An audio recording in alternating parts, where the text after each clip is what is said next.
Hi students, today we are going to discuss about sulfuric acid. What is the properties of sulfuric acid, how the sulfuric acid is preparing, some of its chemical reaction and its physical properties, etc. So first, sulfuric acid. What is the chemical formula of sulfuric acid? It is H2SO4. H2SO4 is the chemical formula of sulfuric acid. Then the sulfuric acid is known as actually king of chemicals. Chemicals in the king, Rajav എന്നറിയപ്പെടുന്ന acid ആണ് sulfuric acid. ആസിഡിൽ തന്നെ രാജാവ് എന്നറിയപ്പെടുന്നത് എന്താണ്? നമ്മുടെ sulphuric acid ആണ്. ഈ ഒരു പേര് മാത്രമല്ല, സൾഫ്യൂരിക് ആസിഡ് പല പേരിലും അറിയപ്പെടുന്നുണ്ട്. ഒരു എക്സാമ്പിൾ ആണ് vitriol, oil of vitriol, king of compounds എന്നറിയപ്പെടുന്നുണ്ട്. ഓയിൽ ഓഫ് വിട്രിയോൾ, വിട്രിയോൾ എന്ന് പറയുന്നത് ഒരു ഹാർഷ് ആയിട്ട് നമ്മൾ യൂസ് ചെയ്യുന്നതിന് ഇംഗ്ലീഷ് ലാംഗ്വേജിൽ യൂസ് ചെയ്യുന്ന ഒരു ടേമാണ് വിട്രിയോൾ എന്ന് പറയുന്നത്. ഓയിൽ ഓഫ് വിട്രിയോൾ, അതായത് നമുക്കറിയാം ആസിഡ് എന്ന് പറയുന്നത് കൊറോസീവ് നേച്ചർ ആണ്. അപ്പം ആ ഒരു നേച്ചറിനോട് കാണിക്കാൻ വേണ്ടിയിട്ട് നമ്മൾ പറയുന്ന ഓയിൽ ഓഫ് വിട്രിയോൾ എന്ന് പറയുന്നത് ആക്ച്വലി സൾഫ്യൂരിക് ആസിഡ് ആണ്. ദെൻ ഡിപ്പിംഗ് ആസിഡ്, അതേപോലെ ബാറ്ററി ആസിഡ്, നമ്മുടെ ബാറ്ററീസിലൊക്കെ സൾഫ്യൂരിക് ആസിഡ് ആണ് യൂസ് ചെയ്യുന്നത്. Electrolytic acid, electrolyte acid, matling acid, അതായത് ഈ സൾഫ്യൂരിക് ആസിഡ് നമ്മൾ ഫൈബേഴ്സിന്റെ ഒക്കെ ഉണ്ടാക്കാൻ വേണ്ടി യൂസ് ചെയ്യുന്നുണ്ട് മാനുഫാക്ചറിങ് പ്രോസസ്സിന്. അതുകൊണ്ടാണ് അതിനെ മാറ്റ്ലിംഗ് ആസിഡ് എന്ന് പറയുന്നത്. ദെൻ ഡൈഹൈഡ്രോജൻ സൾഫേറ്റ്, ബിക്കോസ് രണ്ട് ഹൈഡ്രോജൻ ഉണ്ട്, സൾഫേറ്റ് അയോൺ ഉണ്ട്. So dihydrogen sulphate, all these are names of sulphuric acid. So നമ്മുടെ സൾഫ്യൂരിക് ആസിഡ് എന്ന് പറയുന്നത് ചില്ലറക്കാരനല്ല. ഇനി ഫസ്റ്റ് തന്നെ നമുക്ക് the uses of sulfuric acid. For dehydration we are using sulfuric acid.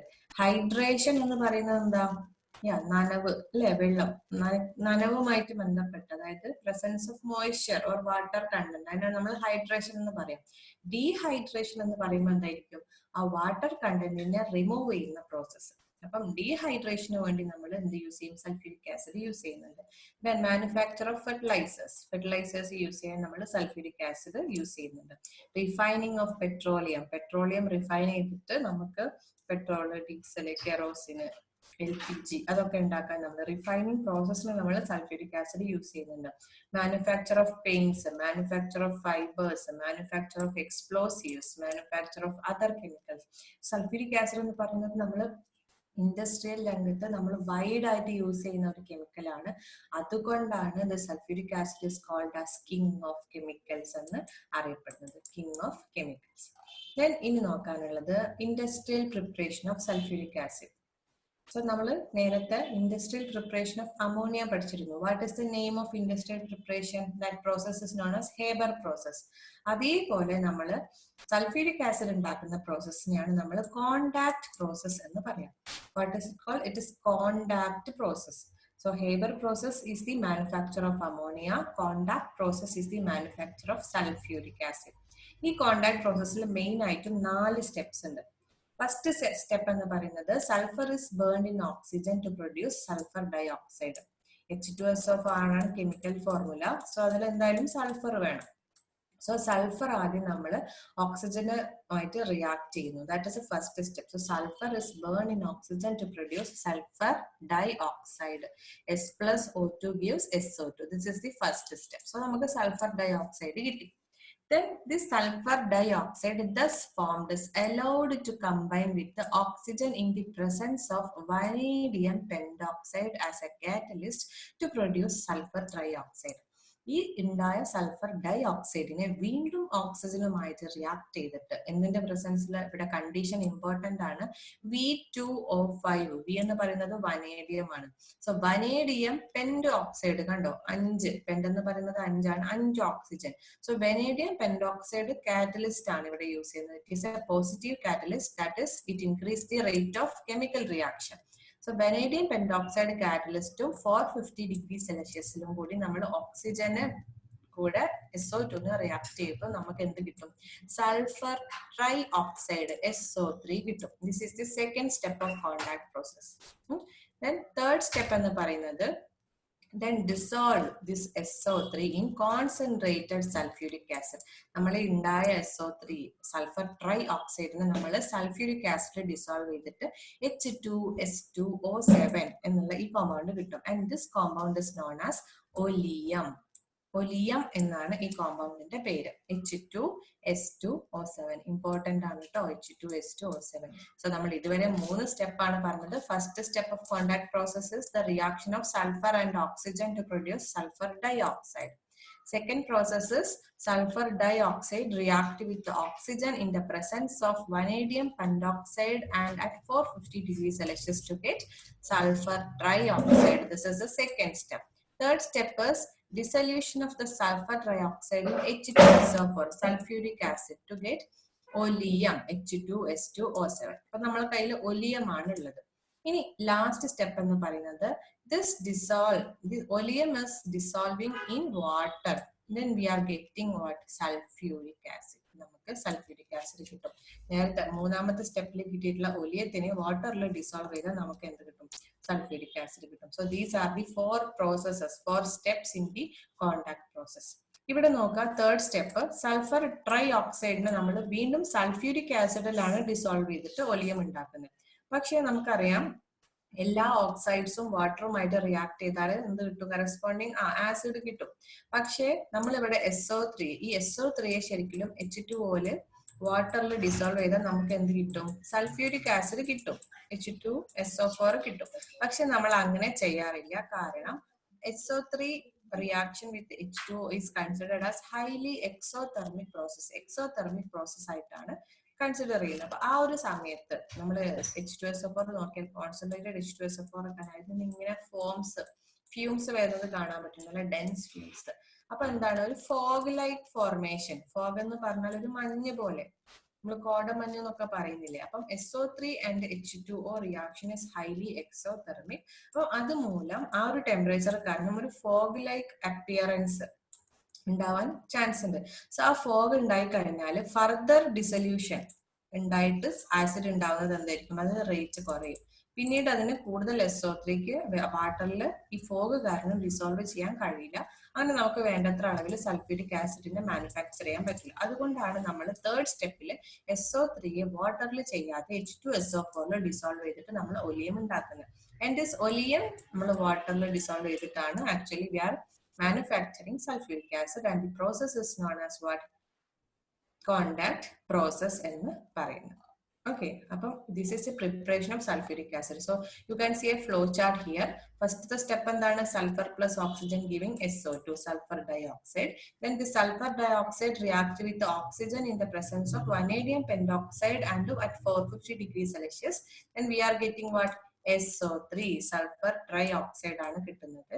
Then the sulfur trioxide on reactant or with the concentrated H2SO4 we are getting oleum. Then the oleum when dissolved in water, right? It is H2O. H2O we are getting what? Actually H2SO4 കിട്ടുന്നത്. അപ്പൊ എല്ലാവരും ടെക്സ്റ്റിൽ ഇത് complete ചെയ്യണം. Then next അപ്പം നമ്മൾ ആദ്യം അതിന്റെ സൾഫ്യൂരിക് ആസിഡിന്റെ യൂസസ് പറഞ്ഞു, എങ്ങനെയാണ് പ്രിപ്പയർ ചെയ്യുന്നതെന്ന് പറഞ്ഞു. ഇനിയുള്ളത് physical properties of sulphuric acid.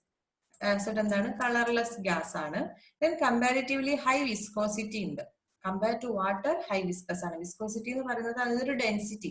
അതായത് നമ്മൾ ഹണിയും വാട്ടറും വെച്ച് നോക്കുമ്പോൾ നമുക്കറിയാം ഏതാണ് മോർ വിസ്കസ്? ഹണിയാണ് മോർ വിസ്കസ്. അതിന്റെ കൺസിസ്റ്റൻസി കുറച്ചുകൂടി എന്താണ്? ഹാർഡാണ് അല്ലെ, കുറച്ചൊരു കട്ടി അല്ലെ, അതാണ് നമ്മൾ പറയുന്നത്. അപ്പം compare to water the H2SO4 is having high viscosity.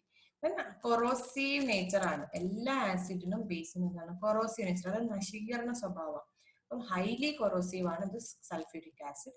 Then denser than water, വാട്ടറിനേക്കാളും ഡെൻസിറ്റി കൂടിയതാണ്. ദെൻ ഡിസോൾവിങ് വാട്ടർ, വെള്ളത്തിൽ എന്താണ്? സോൾയബിൾ ആണ്. അപ്പൊ ഇതാണ് ഫിസിക്കൽ പ്രോപ്പർട്ടീസ് ഓഫ് H2SO4. ഇനി നമുക്ക് നോക്കാനുള്ളത് കെമിക്കൽ പ്രോപ്പർട്ടീസ് ആണ്. ദെൻ നമുക്കറിയാം the reaction between acid and water എന്തായിരിക്കും? Acid and water is always exothermic reaction. നമ്മൾ കുറച്ച് ഒരു ടെസ്റ്റ് ട്യൂബിൽ ആസിഡ് എടുത്തിട്ട് അതിലേക്ക് കുറച്ച് വെള്ളം ഒഴിച്ചാൽ നമുക്കൊരു ചൂട്, ആ ടെസ്റ്റ് ട്യൂബിന്റെ പുറത്ത് ചൂട് നമുക്ക് ഫീൽ ചെയ്യും, ടെമ്പറേച്ചർ നമുക്ക് ഫീൽ ചെയ്യും. സോ അത് എന്തുകൊണ്ടാണ്? അവിടെ പ്രൊഡക്ഷൻ ഓഫ് ഹീറ്റ് നടന്നിട്ടുണ്ട്. That is the reaction between acid and water is highly exothermic reaction. അപ്പൊ നമ്മുടെ ലാബിലൊക്കെ ചെയ്യുന്ന സമയത്ത് നമ്മൾ ഒരിക്കലും എന്ത് ചെയ്യാൻ പാടില്ല? കോൺസെൻട്രേറ്റഡ് ആസിഡിലേക്ക് നമ്മൾ ഒരിക്കലും വെള്ളം, നമുക്കതിനെ ഡൈല്യൂട്ട് ചെയ്യണമെങ്കിൽ, ആ ആസിഡിനെ ഡൈല്യൂട്ട് ചെയ്യണമെങ്കിൽ നമ്മൾ ഒരിക്കലും ആസിഡിലേക്ക് വെള്ളം ഒഴിക്കാൻ പാടില്ല. Always pour acid to water, വാട്ടറിലേക്ക് വേണം നമ്മൾ എന്ത് ചെയ്യാൻ? ആസിഡ് ഒഴിച്ചിട്ട് ആ ആസിഡിനെ ഡൈല്യൂട്ട് ചെയ്യാൻ. അല്ലാതെ ഒരിക്കലും ആസിഡിലേക്ക് നമ്മൾ വാട്ടർ ഒഴിക്കാൻ പാടില്ല. കാരണം എക്സോതെർമിക് റിയാക്ഷൻ ആണ്. അവിടെ എന്താണ്? ചെറിയ ചെറിയ ഭയങ്കര റിയാക്ഷൻ ആയിരിക്കും. ഹൈ ടെമ്പറേച്ചർ പെട്ടെന്ന് ഇവോൾവ് ചെയ്യും. അത് നമ്മളെ മേലില് പൊള്ളല് കാര്യങ്ങളിലൊക്കെ ഒരിക്കലും എന്താണ്? നമ്മൾ ആസിഡ് വെള്ളത്തിലേക്ക് ഒഴിച്ച് മെല്ലെ മെല്ലെ നേർപ്പിക്കുകയാണ് വേണ്ടത്. അല്ലാതെ നേരിട്ട് നമ്മൾ ഒരിക്കലും ആസിഡിലേക്ക് വെള്ളം ഒഴിക്കാൻ പാടില്ല. ദെൻ ഒരു കെമിക്കൽ പ്രോപ്പർട്ടി, അതിന്റെ ഒരു പ്രോപ്പർട്ടി നമ്മൾ ഡീഹൈഡ്രേറ്റിംഗ് ഏജന്റ് ആയിട്ട് നമ്മൾ സൾഫ്യൂരിക് ആസിഡിനെ യൂസ് ചെയ്തു എന്ന് പറഞ്ഞു. അപ്പോൾ ഡീഹൈഡ്രേറ്റിംഗ് നേച്ചർ ആർക്കുണ്ട്? നമ്മളുടെ സൾഫ്യൂരിക് ആസിഡിനുണ്ട്. സോ നിങ്ങൾ ഇവിടെ നോക്കുക, ദിസ് ഇസ് C12H22O11. എന്തായിരിക്കും ഇത്? ദിസ് ഇസ് ആക്ച്വലി സൂക്രോസ് അല്ലെ, നമ്മളെ ഷുഗർ ആണിത്. ഷുഗറിലേക്ക് നമ്മൾ കുറച്ച് H2SO4 ആഡ് ചെയ്താൽ നമുക്ക് എന്താ കിട്ടാന്ന് നോക്കാം. I will show you A video. അപ്പൊ ഇവിടെ നോക്കാം, നിങ്ങൾക്ക് കാണാൻ പറ്റും സൂക്രോസ് ഞാൻ എടുത്തിട്ടുണ്ട്. സൂക്രോസ് എന്ന് പറയുന്നത് ആക്ച്വലി നമ്മുടെ ഷുഗർ ആണ് കേട്ടോ, sugar. Okay, C12H22O11. This is concentrated sulfuric acid. So just observe what happened when I pour or when I add sulfuric acid to sucrose. Concentrated ആണ്.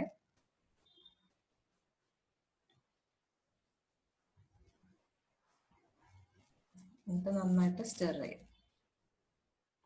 എന്താ സംഭവിച്ചത്? The color of sucrose get diminished അല്ലെ, ഒരു black colour ആയിട്ട് മാറും. ഇനി ഇങ്ങനെ കുറെ സമയം കഴിയുന്നതിനനുസരിച്ചിട്ട് അതിന്റെ കളർ ഇങ്ങനെ മാറി മാറി വരുന്നത് കാണാൻ പറ്റും കേട്ടോ. കറുത്ത കളറായിട്ട് മാറി, നമ്മള് കണ്ടോ, ബേൺ ചെയ്ത പോലെ, കരിഞ്ഞ പോലെ ആയിട്ട് മാറും നമ്മുടെ സൂക്രോസ്. അപ്പൊ അത് എന്തുകൊണ്ടായിരിക്കും നടന്നിട്ടുണ്ടാവുക? നമുക്കറിയാം ഡീഹൈഡ്രേറ്റിംഗ് നേച്ചർ എന്ന് പറഞ്ഞാൽ വാട്ടർ കണ്ടന്റിനെ റിമൂവ് ചെയ്യാം. അപ്പൊ ഇവിടെ നോക്കുക, C12H22O11 ഇത് നമുക്ക് H12O11 നമുക്ക് എങ്ങനെ ചെറുതാക്കാം? ആക്ച്വലി നമുക്കറിയാം വാട്ടറിന്റെ റേഷ്യോ എന്ന് പറയുന്നത് H2O ആണ്. അപ്പം ഇവിടെ എത്ര മോളിക്യൂൾസ് ഓഫ് H2O ഉണ്ട് ആക്ച്വലി? അല്ലേ, ഉണ്ട്. അപ്പം അതിനെ കംപ്ലീറ്റ് ആയിട്ട്, അതായത് 11 അല്ലെ, 2:1 എന്നുള്ള റേഷ്യോയിലാണ്. സോ 11 വാട്ടർ മോളിക്യൂൾസ് ഉണ്ട്. ആ 11 വാട്ടർ മോളിക്യൂൾസിനെ ഡീഹൈഡ്രേറ്റിംഗ് ഉദ്ദേശിക്കുന്നത് വാട്ടറിലുള്ള ഹൈഡ്രജൻ ആൻഡ് ഓക്സിജൻ ആണല്ലോ. സോ ആ ഒരു റേഷ്യോയില് അതിനെ റിമൂവ് ചെയ്യുന്നു എന്നുള്ളത് കൊണ്ടാണ് നമ്മുടെ ഡീഹൈഡ്രേറ്റിംഗ് നേച്ചർ എന്ന് പറയുന്നത്.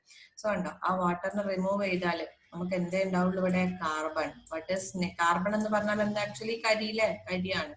സോ അതുകൊണ്ട് 12 കാർബൺ ആൻഡ് 11 H2O. സോ അതുകൊണ്ടാണ് നമ്മൾ സൂക്രോസിലേക്ക് ആസിഡ് ഒഴിച്ച സമയത്ത് അതിന്റെ കളർ ബ്ലാക്ക് കളർ ആയത്. സോ ഡീഹൈഡ്രേറ്റഡ് നേച്ചറിൽ വെച്ചിട്ട് എന്താണ്? സൂക്രോസിന്റെ എക്സാമ്പിൾ ആണ് C12H22O11. when added concentrated H2SO4 is added, it is getting 12 carbon. Carbon ആയിട്ട് കാർബൺ ഫോം ചെയ്യുന്നതിനോടാണ് അവിടെ നമുക്ക് ബ്ലാക്ക് കളർ കിട്ടുന്നത്. Okay, then what are the constituent elements of sugar? ഏതൊക്കെയാണ്? Carbon, hydrogen, oxygen അല്ലേ. Then which is a black substance in the produced? It is carbon. What is the ratio of hydrogen and oxygen in sugar? It is 2:1. Then which is a substance that absorb hydrogen and oxygen from sugar in the ratio? ഏതിലായിരിക്കും? ഏത് substance ആയിരിക്കും? That is definitely concentrated H2SO4. So concentrated sulfuric acid has the ability to absorb chemically combined water or hydrogen and oxygen from substance in the ratio corresponding to that of water. This process is known as what? Dehydration. Concentration sulfuric acid is a strong dehydrating agent. Very strong dehydrating agent ആണ് ആര്? നമ്മളുടെ concentrated sulfuric acid. അപ്പൊ നിങ്ങളുടെ ടെക്സ്റ്റിൽ കാണാൻ പറ്റും table 5.3. ഇവിടെ കുറെ എക്സാമ്പിൾസ്, 3 എക്സാമ്പിൾസ് തന്നിട്ടുണ്ട്. All these examples show the dehydrating property of H2SO4. So dropping concentrated H2SO4 in a cotton cloth. Cotton cloth എന്നൊക്കെ പറഞ്ഞാൽ എന്താ കാർബൺ കണ്ടെയ്നിങ് സബ്സ്റ്റൻസ് കാർബോഹൈഡ്രേറ്റ്സുകളൊക്കെ ആണ്. അപ്പൊ അതെന്താകും അത് ബ്ലാക്ക് കളർ ആയിട്ട് മാറും. ദെൻ ഗ്ലൂക്കോസിലേക്ക് നമ്മൾ H2SO4 എടുത്താലും സെയിം അല്ലെ കാർബൺ ഉണ്ടാവും ബ്ലാക്ക് കളർ ആവും. Then concentrated H2SO to watch glass in a copper sulphate crystal are taken. Copper sulphate ക്രിസ്റ്റലിന് ആക്ച്വലി കോപ്പർ സൾഫേറ്റ് 5H2O എന്നാണ് നമ്മുടെ കോപ്പർ സൾഫേറ്റ്. അതായത് ക്രിസ്റ്റലിന് കൂടെ ഒരു വാട്ടർ കണ്ടന്റ് ഉണ്ടാവും. ആ വാട്ടർ കണ്ടന്റ് ഉള്ളത് കൊണ്ടാണ് കോപ്പർ സൾഫേറ്റ് ക്രിസ്റ്റലിന് കണ്ടത് നല്ല ബ്ലൂയിഷ് കളറാണ്. അപ്പൊ actually this is copper sulphate solution. ഈ ബ്ലൂ കളറിന് കാരണം ഈ കോപ്പർ സൾഫേറ്റ് സൊല്യൂഷനിൽ എന്തുണ്ട് വാട്ടർ കണ്ടന്റ് ഉള്ളത് കൊണ്ടാണ് അതിന് ബ്ലൂ കളർ കിട്ടിയത്. അപ്പൊ നമ്മൾ ആ ബ്ലൂ കളറിലേക്ക് നമ്മൾ ആസിഡ് ഒഴിച്ചാൽ എന്താണ് ഡീഹൈഡ്രേഷൻ സംഭവിച്ചു കഴിഞ്ഞാൽ അതിലെ വാട്ടറിന്റെ കണ്ടന്റ് എല്ലാം പോകും.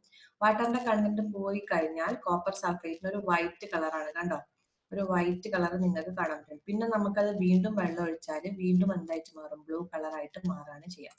Okay, so this is the reaction of copper sulfate with the H2SO4. So all these examples are what? The hydrating nature of sulfuric acid. So in next നോക്കാനുള്ളത് drying nature ആണ്. Drying nature. Drying nature എന്നുകൊണ്ട് ഉദ്ദേശിക്കുന്നത് drying agents are substances capable of absorbing moisture present in that substance. നമ്മളൊരു സബ്സ്റ്റൻസിൽ എന്തെങ്കിലും moisture water content ഉണ്ടെങ്കിൽ അത് absorb ചെയ്യുന്ന പ്രോപ്പർട്ടിനെയാണ് നമ്മൾ drying nature എന്ന് പറയാം. അപ്പം ഡീഹൈഡ്രേഷൻ നേച്ചറും ഡ്രൈയിങ് നേച്ചറും അങ്ങോട്ടും ഇങ്ങോട്ടും മാറിപ്പോകരുത്. സോ മോയ്സ്ചർ എന്തെങ്കിലും ഉണ്ടെങ്കിൽ അതിനെ അബ്സോർബ് ചെയ്യാൻ വേണ്ടിയിട്ട് അതിനെയാണ് നമ്മൾ ഡ്രൈയിങ് നേച്ചർ എന്ന് പറയുക. Then sulphuric acid having drying nature.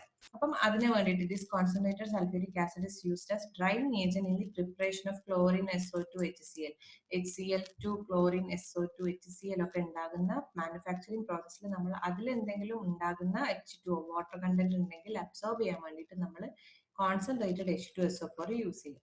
അങ്ങനെയാണെങ്കിൽ why is concentrated sulfuric acid is not used as a drying agent in the preparation of ammonia?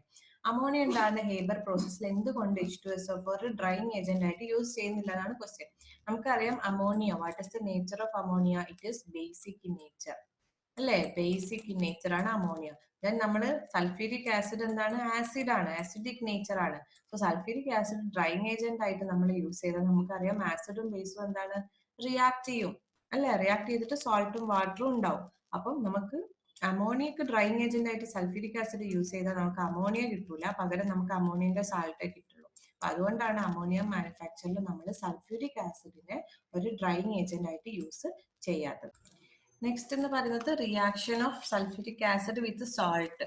Salt എന്നൊന്നും ഉദ്ദേശിക്കുന്നത് നമ്മൾ സോഡിയം ക്ലോറൈഡ് മാത്രമല്ല, നമ്മൾ സാൾട്ട് എന്ന് പറയുന്നത് ആക്ച്വലി വൈഡ് ഫാമിലിയാണ്. അതായത് ഒരു ആസിഡും ഒരു ബേസും റിയാക്ട് ചെയ്യുമ്പോൾ നമുക്ക് എപ്പോഴും എന്ത് കിട്ടും, salt and corresponding salt and water കിട്ടും. അപ്പം ആസിഡിലോ ബേസിലോ ഉള്ള ആൾ ആരാണോ അതിനനുസരിച്ചിട്ടുള്ള സാൾട്ട് ആയിരിക്കും നമുക്ക് കിട്ടുക. അപ്പം ഈ സോൾട്ട് ആസിഡുമായിട്ട് റിയാക്ട് ചെയ്യുമ്പോൾ എന്താണ് ആക്ച്വലി സംഭവിക്കുന്നത്, acid displaces the volatile acid from their salt. ഏത് ആസിഡ് മൂലം ആ സാൾട്ട്, ഏത് ആസിഡ്, ഒരു ആസിഡും ബേസും തമ്മിൽ റിയാക്ട് ചെയ്തിട്ടായിരിക്കുമല്ലോ എന്തായാലും ഒരു സോൾട്ട് ഉണ്ടാവുക. അപ്പം ആ സോൾട്ട് ഉണ്ടാക്കിയിട്ടുള്ളത് ഏത് ആസിഡാണോ ആ ആസിഡിനെ നമ്മൾ H2SO4 എന്ത് ചെയ്യും, ആ ആസിഡിനെ ഡിസ്പ്ലേസ് ചെയ്യിക്കും. ക്ലിയർ? ഫോർ എക്സാമ്പിൾ NaCl എങ്ങനെയായിരിക്കും ഉണ്ടാവുക, നമ്മളൊരു സോൾട്ട് തന്നാൽ അത് ഏത് ആസിഡ് ബേസും യൂസ് ചെയ്തിട്ടാണ് ഉണ്ടായത് നോക്കാൻ വേണ്ടി എന്ത് ചെയ്താൽ മതി, മെറ്റൽ പാർട്ടിലേക്ക് നമ്മൾ ബേസ്, മെറ്റൽ പാർട്ട് ബേസ് എന്നായിരിക്കും വന്നിട്ടുണ്ടാവുക, നോൺ മെറ്റൽ പാർട്ട് ആസിഡ് എന്നായിരിക്കും വന്നിട്ടുണ്ടാവുക. സോ ഏതായിരിക്കും ബേസ് എന്ന് പറയുകയാണെങ്കിൽ OH അല്ലെ. അപ്പം NaCl എന്ന് പറഞ്ഞ സോൾട്ട് ഉണ്ടായത് NaOH എന്നുള്ള ബേസും അതേപോലെ HCl എന്നുള്ള ആസിഡും റിയാക്ട് ചെയ്തിട്ടാണ് നമുക്ക് NaCl സോൾട്ട് ഉണ്ടായിട്ടുള്ളത് അല്ലെ, കാരണം NaOH കണ്ടോ. ഇനി അങ്ങനെയാണെങ്കിൽ നിങ്ങൾക്ക് KNO3 എന്നുള്ളത് ഏത്, this is A salt KNO3 potassium nitrate, ഏത് ആസിഡിനും ബേസ് എന്ന് പറഞ്ഞാൽ എങ്ങനെയാ മനസ്സിലാവുക, മെറ്റൽ പാർട്ടിന്റെ കൂടെ OH ചേർത്ത് കൊടുത്താൽ മതി. സോ മെറ്റൽ ഇസ് പൊട്ടാസ്യം അല്ലെ, KOH അതേപോലെ തന്നെ ഏത് ആസിഡ് എന്നായിരിക്കും, NO3 ആണ്. So definitely it is nitric acid അല്ലെ, ഹൈഡ്രജൻ ചേർത്ത് കൊടുക്കുക, HNO3. സോ KOH പൊട്ടാസ്യം ഹൈഡ്രോക്സൈഡും HNO3 നൈട്രിക് ആസിഡും കൂടി റിയാക്ട് ചെയ്യുമ്പോഴാണ് നമുക്ക് KNO3 കിട്ടുക. സോ ഏത് ആസിഡിൽ നിന്നാണോ ആ സാൾട്ട് ഉണ്ടായിട്ടുള്ളത് ആ ആസിഡിനെ നമ്മൾ സൾഫ്യൂരിക് ആസിഡ് ഡിസ്പ്ലേസ് ചെയ്യും. So this is the reaction with salt. Concentrated sulfuric acid can displace volatile acid from their salt. അതായത് NaCl ഉണ്ടാക്കിയിട്ടുള്ളത് NaOH ഉം HCl ആണ് അല്ലെ. HCl ആസിഡ് യൂസ് ചെയ്തിട്ടാണ് ഉണ്ടാക്കിയിട്ടുള്ളത്. അപ്പം ആസിഡ് H2SO4 റിയാക്ട് ചെയ്യുമ്പോൾ ആ ആസിഡിനെ ഡിസ്പ്ലേസ് ചെയ്യും. KNO3 and H2SO4. KNO3 ഉണ്ടാക്കിയിട്ടുള്ളത് ഏതാണ്? നൈട്രിക് ആസിഡ് വെച്ചിട്ടാണ്. സോ എന്ത് ചെയ്യും? നൈട്രിക് ആസിഡിനെ ഡിസ്പ്ലേസ് ചെയ്യും. And this method is employed in the preparation of hydrochloric acid, nitric acid, etc. Okay, then reaction with the salt. The next chemical property ആണ് its oxidizing nature. Oxidizing nature എന്ന് പറഞ്ഞാൽ എന്താ? Addition of oxygen. അല്ലെ, oxygen add ചെയ്യുന്ന പ്രവർത്തനത്തിനെയാണ് oxidising nature എന്ന് പറയാ. അവർ sulphuric acid is a very good oxidising agent. അതായത് അത് റിയാക്ട് ചെയ്യുമ്പോൾ മറ്റുള്ളവരുടെ കൂടെ ഓക്സിജൻ അത് എന്ത് ചെയ്യും? ഓക്സിജനെ പ്രൊവൈഡ് ചെയ്യും. That is nature is known as what? Oxidizing nature. Okay, then concentrated sulfuric acid react with the metals and non-metals and oxidizes them. Metals ആയിട്ടും non-metals ആയിട്ടും react ചെയ്തിട്ട് അവരെ oxidize ചെയ്യിപ്പിക്കും. ഇതാണ് നോക്കുക reaction. Carbon plus H2SO4 gives CO2 plus H2O plus H2. കണ്ടോ, carbon ഇവിടെ single ആയിരുന്നു, പക്ഷെ റിയാക്ഷൻ നടന്നു കഴിഞ്ഞപ്പോൾ കണ്ടോ കാർബണിന്റെ കൂടെ ഓക്സിജൻ വന്നു. That process is known as what? Oxidising agent. So what is the oxidation state of elemental carbon? Elemental carbon in the oxidation state എന്താണ്? നമുക്കറിയാം ഏതൊന്നും ഫ്രീ സ്റ്റേറ്റിലാകുമ്പോൾ അതിന്റെ ഓക്സിഡേഷൻ സ്റ്റേറ്റ് 0 ആയിരിക്കും. പക്ഷെ 0 ആണ്. പക്ഷെ കാർബൺ ഡൈ ഓക്സൈഡ് ആയിട്ട് മാറിയപ്പം അതിന്റെ ഓക്സിഡേഷൻ സ്റ്റേറ്റ് എന്തായി? ഓക്സിജന്റെ -2 ആണ്. സോ ടോട്ടൽ -4 വരും. സോ കാർബണിന്റെ +4 ആയിട്ട് വരും. സോ 0യിൽ നിന്നും +4 ആയിട്ട് ആർക്ക് കൂടി? ഓക്സിഡേഷൻ സ്റ്റേറ്റ് കാർബണിന് കൂടി അല്ലെ. അപ്പൊ കാർബണിന് ഓക്സിഡേഷൻ നടന്നു. ക്ലിയർ? ഓക്സിഡേഷൻ നടന്നു. Then what about the carbon in carbon dioxide? അതിന്റെ ഓക്സിഡേഷൻ സ്റ്റേറ്റ് +4 ആണ്. കവറും കാർബണിന്റെ എന്താണ്? 0 ആണ്. Was the carbon oxidized or reduced in this reaction? Carbon എന്താ സംഭവിച്ചത്? കാർബണിന് ഓക്സിഡേഷൻ ആണ് സംഭവിച്ചത്. കാർബണിന്റെ കൂടെ ഒരു ഓക്സിജൻ വന്നു. കാർബണിന്റെ ഓക്സിഡേഷൻ സ്റ്റേറ്റ് 0 ന്ന് +4 ആയിട്ട് കൂടി. സോ കാർബണിന് ഇവിടെ ഓക്സിഡേഷൻ ആണ് സംഭവിച്ചത്. Which is the oxidising agent. So oxidation സംഭവിക്കുന്നത് നമുക്കറിയാം എന്താണ്? They are reducing agent.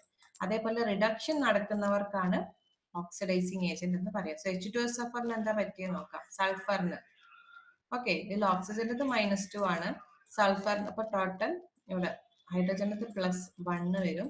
So total -8 +6 വരും. ഓക്കെ, +6 ആണ് H2SO4 സൾഫറിൻ്റെത്.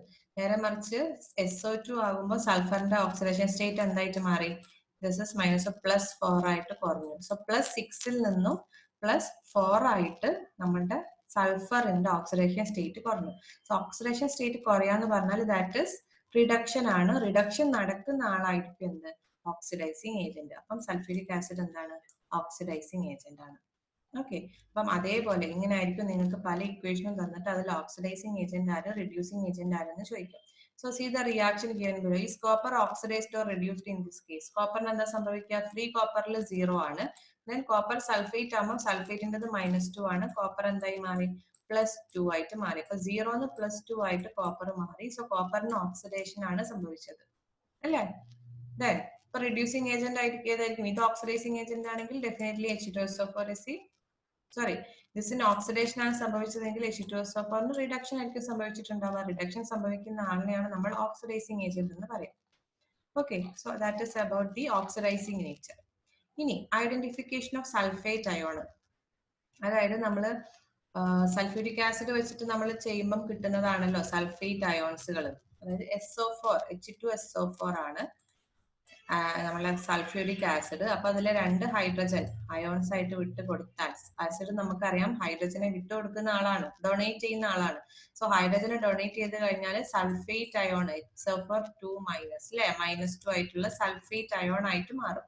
സോ നമുക്ക് തന്നിട്ടുള്ള ഒരു മിക്സറിൽ എങ്ങനെ സൾഫേറ്റ് അയോൺ ഉണ്ട് എന്ന് കണ്ടുപിടിക്കാം. നിങ്ങൾ +1 +2 എത്തിയാൽ ഡിഗ്രിയിലൊക്കെ സയൻസ് എടുക്കുകയാണെങ്കിൽ നിങ്ങൾക്ക് ലാബ് ഉണ്ടാവും. ലാബിൽ നമുക്കൊരു സോൾട്ട് തരും അല്ലെങ്കിൽ ഒരു കോമ്പൗണ്ട് തരും. നമുക്ക് അതിന്റെ പേര് അറിയില്ല. എന്നിട്ട് നമ്മൾ ആ കോമ്പൗണ്ടിനെ പല പല റിയാക്ഷൻസ് നടത്തിയിട്ട് കണ്ടുപിടിക്കണം. അപ്പം നമുക്ക് തന്നത് ഫോർ എക്സാമ്പിൾ സോഡിയം സൾഫേറ്റ് എന്നുള്ളൊരു സോൾട്ട് ആണ് നമുക്ക് തന്നതെന്ന് വിചാരിച്ചോ. പക്ഷെ നമുക്കത് എന്താണെന്ന് അറിയില്ല. അപ്പൊ അത് സൾഫേറ്റ് അയോൺ ആണോ എന്നറിയാനുള്ള ഒരു ടെസ്റ്റ് ആണ്. എങ്ങനെ നമുക്ക് സൾഫേറ്റ് അയോണിന്റെ ഐഡന്റിഫിക്കേഷൻ നടത്താം എന്നാണ് നോക്കുന്നത്. അപ്പം ഫോർ എക്സാമ്പിൾ നമ്മൾ സോഡിയം സൾഫേറ്റ് കുറച്ച് എടുത്തു, എന്നിട്ട് അതിലേക്ക് വെള്ളം ഒഴിച്ച് സോഡിയം സൾഫേറ്റിന്റെ സൊല്യൂഷൻ ഉണ്ടാക്കി. എന്നിട്ട് അതിലേക്ക് എന്ത് ആഡ് ചെയ്യാം? ബേരിയം ക്ലോറൈഡ് ആഡ് ചെയ്യാം. ബേരിയം ക്ലോറൈഡ് ആഡ് ചെയ്താൽ നമുക്ക് അതിൽ സൾഫേറ്റ് അയോൺ ഉള്ളത് കൊണ്ട് നമുക്ക് എന്ത് ചെയ്യാൻ പറ്റും? അതൊരു വൈറ്റ് പ്രസിപ്പിറ്റേറ്റ്, ഒരു വൈറ്റ് കളറിൽ പ്രസിപ്പിറ്റേറ്റ് കാണാൻ പറ്റും. പ്രസിപ്പിറ്റേറ്റ് എന്ന് പറഞ്ഞത് ഡിസോൾവ് ചെയ്യാതെ കിടക്കുന്ന സാധനം. ഓക്കെ, ദെൻ അതിലേക്ക് ഹൈഡ്രോക്ലോറിക് ആസിഡ് ആഡ് ചെയ്ത് കൊടുക്കുക. ആഡ് ചെയ്ത് കൊടുത്താലും യാതൊരു വ്യത്യാസവും ഉണ്ടാവില്ല. അപ്പം നമ്മൾ ഇപ്പം പറഞ്ഞുള്ള റിയാക്ഷൻ ഇതാണ്. Sodium sulphate reacting with barium chloride giving barium sulphate plus NaCl. അപ്പൊ നമുക്ക് തന്നിട്ടുള്ള ഇതില് സൾഫേറ്റ് ആണെന്ന് നമുക്ക് സംശയം ഉണ്ടെങ്കിൽ നമ്മൾ എന്ത് ചെയ്ത് കൊടുത്താൽ മതി? നമ്മൾ അതിലേക്ക് കുറച്ച് ബേരിയം ക്ലോറൈഡ് ആഡ് ചെയ്ത് കൊടുത്താൽ മതി. ബേരിയം ക്ലോറൈഡ് ആഡ് ചെയ്യുന്ന സമയത്ത് വൈറ്റ് പ്രസിപ്പിറ്റേഷൻ ആണ് കിട്ടുന്നതെങ്കിൽ നമ്മൾക്കുള്ള സാധനം അതിൽ എന്തുണ്ടാകും? അതിൽ സൾഫേറ്റ് അയോൺസ് ഉണ്ടാകും നമുക്ക് മനസ്സിലാക്കാൻ പറ്റും. ക്ലിയർ? സോ ഇവിടെ ഒരു ക്വസ്റ്റ്യൻ ഉണ്ട്. Magnesium sulphate by adding barium chloride add എന്താ ശരിക്കും ആക്ച്വലി ഉണ്ടാവുന്നത്? അവിടെ ബേരിയം ക്ലോറൈഡ് നമ്മൾ ആഡ് ചെയ്യുമ്പോൾ ബേരിയം സൾഫേറ്റ് ആണ് ഉണ്ടാവുന്നത്. ഈ ബേരിയം സൾഫേറ്റ് ആണ് വെള്ളത്തിൽ ഡിസോൾവ് ആവില്ല, വൈറ്റ് കളർ ആയിരിക്കും. ഓക്കെ, ഈ വൈറ്റ് പ്രസിപ്പിറ്റേഷൻ തരുന്ന ആള് ബേരിയം സൾഫേറ്റ് ആണ്. സോ സൾഫേറ്റ് അയോൺ ഉള്ളതിലേക്ക് നമ്മൾ ബേരിയം ക്ലോറൈഡ് ആഡ് ചെയ്ത് കൊടുക്കുക. അപ്പൊ വൈറ്റ് പ്രസിപ്പിറ്റേറ്റ് കിട്ടുന്നതുണ്ടെങ്കിൽ അതിൽ എന്താണ്? സൾഫേറ്റ് അയോൺ ഉണ്ടെന്ന് നമുക്ക് മനസ്സിലാക്കാൻ പറ്റും. So sulfate salt react with barium chloride to form a white precipitate of barium sulfate. It is not soluble in dilute hydrochloric acid. Hydrochloric acid ഒന്നല്ല, അത് soluble അല്ല. അപ്പൊ അങ്ങനെ നമുക്ക് സൾഫേറ്റ് അയോൺ ആണോ അല്ലേന്ന് നമുക്കിപ്പം തന്നൊരു സാധനം സൾഫേറ്റ് അയോൺ ഉണ്ടോ എന്ന് തിരിച്ചറിയാൻ വേണ്ടി എന്ത് ചെയ്താൽ മതി? Just add 4 or 5 drops of barium chloride. അപ്പം സൾഫേറ്റ് അയോൺ ഉണ്ടെങ്കിൽ ഡെഫിനറ്റ്ലി എന്തായിട്ട് മാറും? ബേരിയം സൾഫേറ്റ് പ്രസിപ്പിറ്റേറ്റ് ചെയ്യും, വൈറ്റ് പ്രസിപ്പിറ്റേറ്റ്. അതുണ്ടെങ്കിൽ നമുക്ക് ഉറപ്പിക്കാം there is a presence of what? Sulphate ion. അപ്പൊ ഇത്രയാണ് സൾഫ്യൂരിക് ആസിഡിനെ പറ്റി പഠിക്കാനുള്ളത്. ഫസ്റ്റ് എന്താണ്? നമ്മൾ uses, there are so many uses for sulfuric acid ഉണ്ട് പഠിക്കാം. Then അങ്ങനെ preparation, industrial preparation of sulphuric acid is known as first contact process എന്നാണ് അറിയപ്പെടുക. 4 സ്റ്റെപ്സ് ഉണ്ട്. ഫസ്റ്റത്തെ സ്റ്റെപ്പ് എന്ന് പറഞ്ഞാൽ സൾഫറും ഓക്സിജനും കമ്പൈൻ ചെയ്യുന്ന സൾഫർ ഡൈ ഓക്സൈഡ് ആയിട്ട് മാറുന്നു. സൾഫർ ഡൈ ഓക്സൈഡ് ഓക്സിജനുമായിട്ട് റിയാക്ട് ചെയ്തിട്ട് in the presence of vanadium pentoxide and 450 degrees Celsius. ഇത് മറക്കരുത്. അതേപോലെ this is a reversible reaction also. So ഈ ഒരു സിമ്പൽ ഇടാണ് നിങ്ങൾ മറക്കരുത്. അങ്ങനെ സൾഫർ ട്രൈ ഓക്സൈഡ് ഉണ്ടാകുന്നു. സൾഫർ ട്രൈ ഓക്സൈഡിനെ വീണ്ടും we dissolve that in H2SO4 to get oleum, H2S2O7. Then this oleum dissolved in water, we are getting sulfuric acid. When we are not dissolving sulfur trioxide in water to get sulfuric acid, because that is a highly exothermic reaction ആണ്. അത് കാരണം ഒരു smog form ചെയ്യും. ആ formation കാരണം further dissolution ബുദ്ധിമുട്ടാകും. അതുകൊണ്ടാണ് we are not dissolving sulfur trioxide in water. Okay, then after that നമ്മൾ അതിന്റെ ഫിസിക്കൽ പ്രോപ്പർട്ടീസ് കാര്യങ്ങളൊക്കെ പഠിച്ചു. Then chemical properties. ഫസ്റ്റ് വരുന്നത് reactions of acid with water. Acid with water എന്ന് പറയുന്നത് ഹൈലി എക്സോതെർമിക് റിയാക്ഷൻ ആണ്. ദെൻ രണ്ടാമത്തെ property dehydrating nature. Dehydrating nature എന്ന് പറഞ്ഞാൽ റിമൂവൽ ഓഫ് വാട്ടർ, വാട്ടറിലെ റിമൂവൽ, അതിനെയാണ് നമ്മൾ ഡീഹൈഡ്രേറ്റിംഗ് നേച്ചർ എന്ന് പറയുക. അപ്പം സൂക്രോസ് വെച്ചിട്ടുള്ള ഷുഗർ വെച്ചിട്ടുള്ള എക്സാമ്പിൾ നോക്കുക. കാർബൺ ബ്ലാക്കിഷ് കളർ ആകും, ബിക്കോസ് കാർബൺ ഫോം ചെയ്യുന്നത് കൊണ്ടാണ്. അതേപോലെ തന്നെ ഡ്രൈ നേച്ചർ എന്ന് പറയുന്നത് which are capable of absorbing the moisture present in the substance. Chlorine, SO2, HCl എന്നൊക്കെ മാനുഫാക്ചറിൽ നമ്മൾ ഡ്രൈ നേച്ചർ ആയിട്ട്, ഡ്രൈ ഏജന്റ് ആയിട്ട് H2SO4 ആണ് യൂസ് ചെയ്യുക. ഓക്കെ, സൾഫ്യൂരിക് ആസിഡ് നമ്മൾ ഡ്രൈ ഏജന്റ് ആയിട്ട് അമോണിയയുടെ പ്രൊഡക്ഷനിൽ യൂസ് ചെയ്യുന്നില്ല. കാരണം അമോണിയ ഒരു ബേസ് ആണ്, സൾഫ്യൂരിക് ആസിഡ് ഒരു ആസിഡ് ആണ്. സോ അമോണിയക്ക് പകരം അവിടെ ആസിഡും അമോണിയം റിയാക്ട് ചെയ്തിട്ട് വേറെ പ്രോഡക്റ്റ് ആണ് ഉണ്ടാവുക. അതുകൊണ്ടാണ് നമ്മൾ അമോണിയ മാനുഫാക്ചറിങ് പ്രോസസ് ആയ ഹേബർ പ്രോസസ്സിൽ ഡൈങ് ഏജന്റ് ആയിട്ട് നമ്മൾ H2SO4 യൂസ് ചെയ്യാത്തത്. Then reaction with salt. ഒരു സോൾട്ടുമായിട്ട് H2SO4 റിയാക്ട് ചെയ്യുമ്പോൾ ആ സോൾട്ട് ഉണ്ടായത് ഏത് ആസിഡിൽ നിന്നാണോ ആ ആസിഡിനെ H2SO4 എന്ത് ചെയ്യും? ഡിസ്പ്ലേസ് ചെയ്യും. ദെൻ ഓക്സിഡൈസിങ് നേച്ചർ എന്ന് പറയുന്നത് ഹൈലി ഓക്സിഡൈസിങ് ഏജന്റ് ആണ് H2SO4. Oxidation mean providing oxygen. Okay, then identification of sulfate ion. എങ്ങനെ നമുക്ക് സൾഫേറ്റ് അയോണിനെ ഐഡന്റിഫൈ ചെയ്യാം? By add 4 or 5 drops of barium chloride add ചെയ്യുക. അതിൽ സൾഫേറ്റ് അയോൺ ഉണ്ടെങ്കിൽ അവിടെ എന്തായിട്ട് മാറും? ബേരിയം ക്ലോറൈഡ് ആഡ് ചെയ്യുന്ന സമയത്ത് ബേരിയം സൾഫേറ്റ് പ്രസിപ്പിറ്റേറ്റ് ചെയ്യും. വൈറ്റ് പ്രസിപ്പിറ്റേറ്റ് ആയിരിക്കും. അത് ഡൈല്യൂട്ട് ഹൈഡ്രോക്ലോറിക് ആസിഡിൽ സോൾയുബിൾ അല്ല. അപ്പൊ അങ്ങനെ വൈറ്റ് പ്രസിപ്പിറ്റേറ്റ് നമുക്ക് കിട്ടുന്നുണ്ടെങ്കിൽ അതിൽ സൾഫേറ്റ് അയോൺ ഉണ്ടെന്ന് നമുക്ക് പറയാൻ പറ്റും. അപ്പം this much is about sulphuric acid. അപ്പം കുറച്ച് വലിയ ടോപ്പിക് ആണ്. അപ്പം എല്ലാവരും നന്നായിട്ട് ടെക്സ്റ്റും വായിക്കണം. അതിലുള്ള കാര്യങ്ങളൊക്കെ നിങ്ങൾ ചെയ്യുകയും വേണം. എന്തെങ്കിലും ഡൗട്ട് ഉണ്ടെങ്കിൽ നിങ്ങൾ മിസ്സിനോട് ചോദിക്കാം. Okay, thank you.